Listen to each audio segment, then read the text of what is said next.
Hey guys, so today I want to talk about my 7 Sola SLX, my dream bike, the dream build I did for a single speed. I went all out when building this single speed years ago. It's evolved a little bit over the years, but the fundamentals are the same. And so I want to go through that and kind of let you know what went through my mind as I was choosing to build a custom single speed, and why go to that extreme and get this.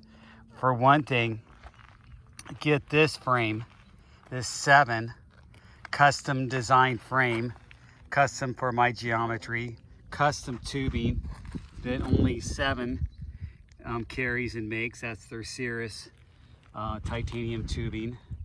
They make that in-house. It's their proprietary bend and proprietary, machined and shaped tubing that they do.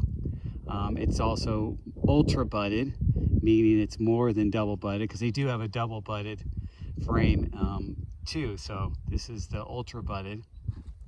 It's the frame is 3 pounds. I think it's a little bit less, because that's for my size, it came out to be a little bit less. So it depends on, obviously the size of the frame will depend the weight. You get a bigger frame, it's going to weigh more, just common sense. So when I custom designed it, a lot of things originally I had on there was that Cane Creek 110 headset. And, I just chose to go with that. Cane Creek and Chris King. It's nice. They're really they have their proprietary bearings, but actually Cane Creek was the one that came up with the threadless patent. I think that patent's ran out, but they're the original ones that come out with that threadless patent. And I think I had a Hope stem. A Thompson stem, and now I have that Hope stem. And look at how nicely that machine work is done in there. It's just a really nice stem. I didn't change the bolts on the stem. I kept it. They come with those silver bolts. And I guess you could choose to get some aftermarket titanium bolts, but you're kind of taking a chance when you get some stuff, especially when you get it from Amazon. Xtr brakes. I actually had some different XT brakes. Maybe they were XTR, I can't remember, but they weren't the newer ones they just came out with last year. That's this or the year before. That's the 4-piston design. I'll show that to you in a little bit.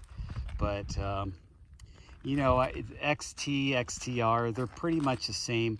XTR is a little bit lighter, but not that much, because there's still the 4 pistons in there. So it's the bigger calipers. I wasn't going to go with the lightweight cross-country ones. I like to have the extra pistons in there. Same original seat post. I think I had that seat post, and then I went with it. And when I custom designed it with the 7 people and had them fit me to it and get all the geo perfectly I told them I was going to use that seat post. So they already had the numbers, knowing that it was going to be set back a little bit. And so that's why normally you wouldn't really see a setback seat post on a custom designed frame, because you would think the frame would already have those numbers and your seat would be at the right angle and at the right reach and everything like that, distance. But that's how I had them do it. I think this is this is the original saddle. WTB Slate SL8 saddle. It's a comfortable saddle. Titanium rails. I like to always, put my bike with the rails kind of in the middle, maybe push a little bit forward, but I've never been the one for a real steep seat tube angle. That is not that steep. I think it's like a 74, and my head tube angle is a 68. But that head tube angle at a 68, if you look at that fork, the head tube angle overall is probably closer to 67, 66, maybe 67.5, because look how far that fork kind of goes forward, and the angle of it. So the angle of the head tube angle isn't the overall actual angle of the front end, if you think about it. Hope cranks, I originally had the race face next are SL G4, the brand new ones that they had at the time, and I kept on bending them out at the axle of the pedal, and after replacing a couple of them, I just bought that Hope set, and I like Hope stuff. It's really nicely done. Obviously I have the Hope stem, the Hope seat post dropper, quick release. I didn't get a dropper post. At the time I thought, well, I ride up here and I ride back down. I don't really drop my post all the time. Now that I have a dropper post, I kind of like them. I could get do SRAM access to the remote one if I really wanted to add a dropper post, but I've been fine with that. It lightens it up a little bit, and overall, I'm not really doing anything really aggressive on this bike. I mean, I'm limited by a rigid fork. Speaking of that fork, that Envy mountain fork, their carbon fork, is the nicest carbon fork on a mountain bike I've ever felt. And this is my third carbon fork for a mountain bike, and it significantly feels different. It does have a much more supple, compliant feel than the Niner carbon fork I had on my Xtr 9 single speed. If you guys look way back on my videos, you'll see that one.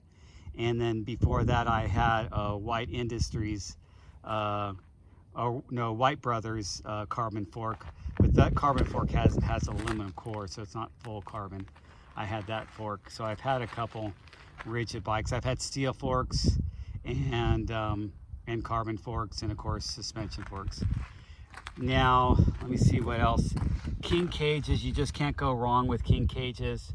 I put them on all my bikes, either the steel ones or the tie. These are the tie, obvious, but I do have some other kind of really nice cages, the Silka cages on some of my bikes, but that was just being extravagant, I think.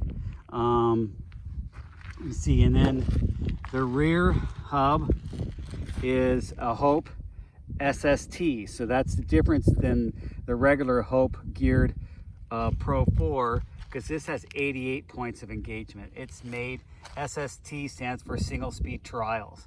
So these, European cyclists, they're known for doing all these really cool trials stuff and BMX stuff. They're really good at that, and that hub has a lot of pros that back it up, and it's just a super strong single speed hub. You just can't go wrong with it. And the only thing about this hub is, compared to my Hadley hubs, I have Hadley single speed hubs, is the free hub body is a little bit longer than the free hub body on my Hadleys.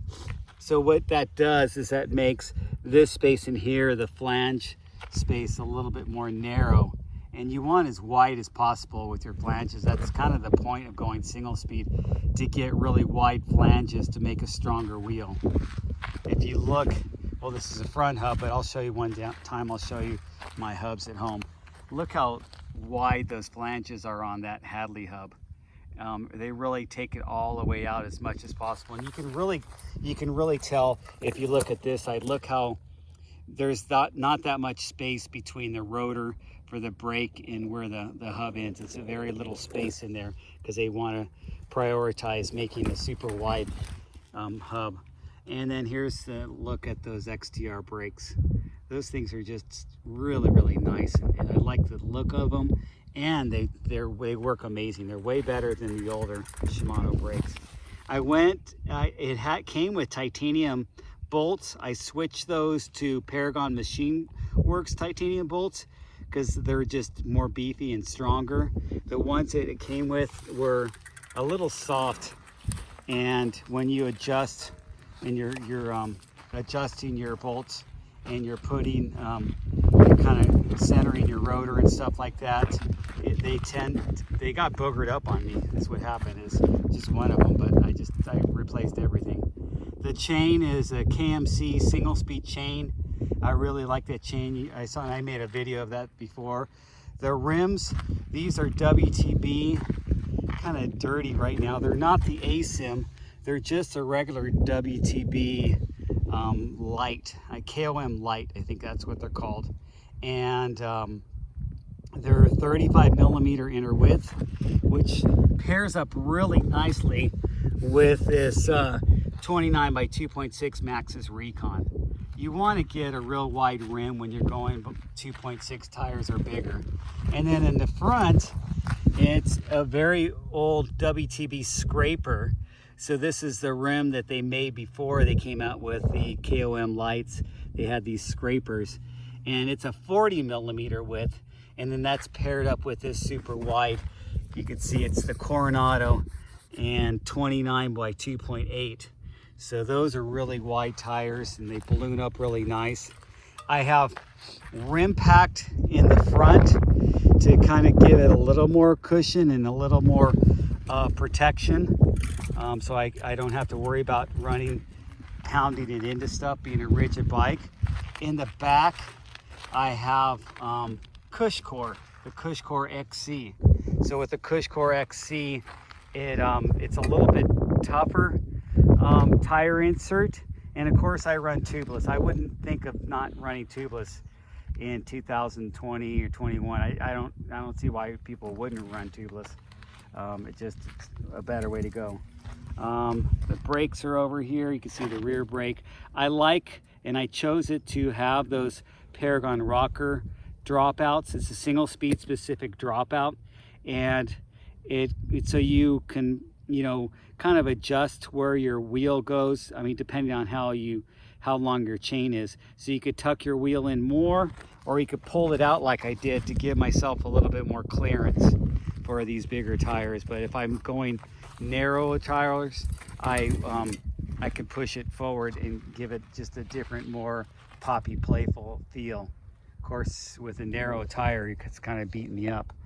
So, and then the Xtr pedals. Pedals are pedals. Everybody chooses. I don't like flats. I like to be clipped in. I'm used to clipping in and clipping out. I have no problem. I've bailed, last minute with clipping out. I'm kind of used to it. The handlebars are the newest edition, and those are the SQ Labs 30X handlebars. SQ Labs is supposed to be they make handlebars. If you look, it's kind of has and I talked about this before, like that kind of bat wing design. Most handlebars are like a 5 to 6, maybe 8 degrees sweep back. These are 12, and I think you can get the other ones that are 16, but I got the 12 sweep back, and then it's a 20 millimeter rise, 25 millimeter rise.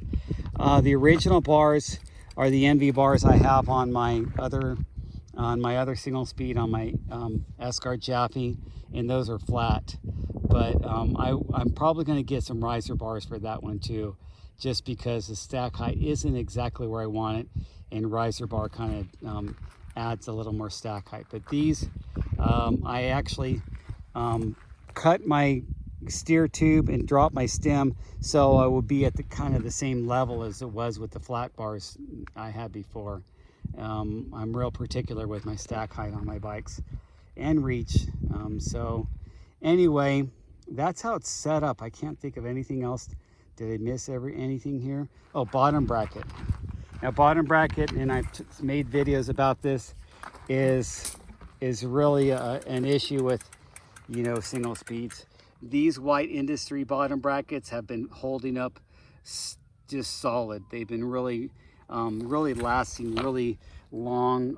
They don't creak on me. The bearings are lasting long. I think they're angle bearings, so that helped out a little bit.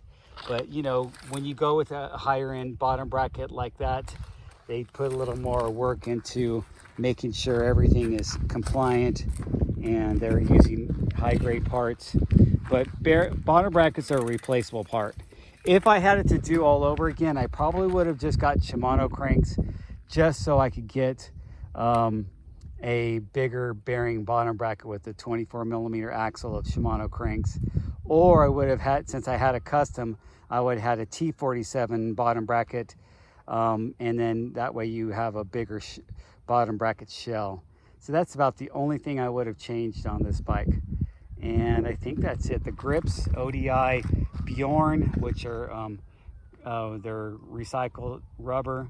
I like the Ergon grips, but these ones feel pretty good. I like that they're longer, gives you a little more space for a thing, you know, for your grip position. And Wolf Tooth single speed cog. You know, it's just a single speed cog. I don't put that much thought into it. It was blue, it's aluminum. I'm not gonna go buy $100 and something titanium single speed cog. I don't know, maybe I will one day, but right now it doesn't seem like that's necessary. I like to switch them out. That's a 22, and it's a 32 up front. That's great for these bigger tires. I'll go down to a harder gear like a 22. I showed you that Absolute black cog. That thing is amazing. And you know, I like those just to have really clean look. And the front chainring is proprietary towards Hope. I can't get anything else but Hope and put that in there. Let me see. I think that's it. The granite little strap that holds it, my spare tube. Granite makes let me see. I think this is the granite. You know, the tubeless valve stem, and that's the Paragon Machine Works peanut little thing that is for the threaded thing to thread on that stem. So it gives you a little grip so you can, you know, turn it with your fingers with gloves. It's the Wolf Tooth bling bolts on there, but you can get any bolts for water bottle cages on. And then I have these bolts on here that I got from Amazon, just some titanium bolts. You just have to be careful and put some Loctite and make sure your bolts don't fall out. But the titanium bolts are nice because when you're taking rotors off and putting them on, those bolts that come with the Shimano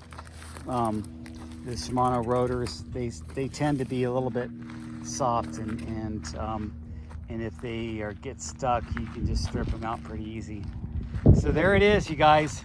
Thanks for watching. That was a long video, and if you made it this far, I really appreciate it. Please feel free to make some comments, ask any questions about this, and I'll be happy to answer any comments. And please subscribe to my channel, and I appreciate it.